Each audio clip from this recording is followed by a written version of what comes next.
I'm Dale Smith for Looney Politics, and this is your Week 4 election recap. The week started off pretty slow because it was debate week, so there were a few small announcements in and around the Montreal area, but most of the time the leaders spent Monday and Tuesday prepping. Wednesday was the French debate, and it was kind of a snooze fest. The only real things that were of interest were particularly Jagmeet Singh interrupting absolutely everyone to try and talk about healthcare, and then throwing a tantrum at the end when he couldn't get the topic in discussion. And the fact that Mark Carney's French remained serviceable throughout. When Thursday was the English debate, that was a little more lively, a little more like a debate was supposed to be, with nothing in the way of preamble and just straight into it. Again, it was a little interesting because Blanchette, who's normally a spoiler in English debates, was very low energy. Singh kept up trying to interrupt everyone, but the moderator did corner him on his healthcare promises and how he proposed to get the provinces to play along, which Singh then talked around rather than actually answering.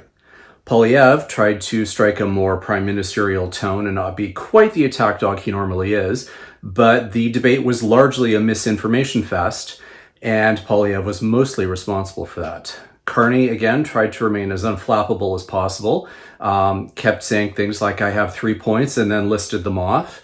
But there was no real winner in this debate, but because there was also no real loser, the ostensible winner could then therefore be Carney because he was not taken down in this debate like he normally could have been.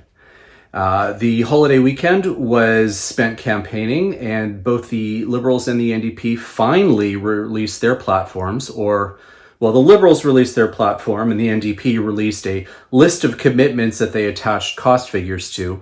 But a lot of those commitments are in provincial jurisdiction and things that they're probably never going to see the light of day because it's unlikely that they'll form the balance of power in the next parliament. And even if they could, nobody would really trust them if they were in that position. The Liberal platform, however, was costed. Some of the numbers are very dubious in terms of where they think they're going to find savings. But we will have to see what the Conservatives will compare to if and when they ever get their costed platform released.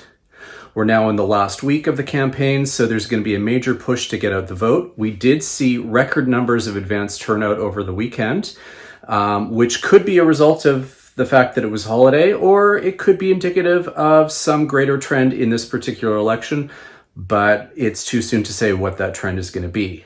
Nevertheless, the parties are going to be doing their best to motivate voters to get out and actually vote on Election Day. For Looney Politics, I'm Dale Smith.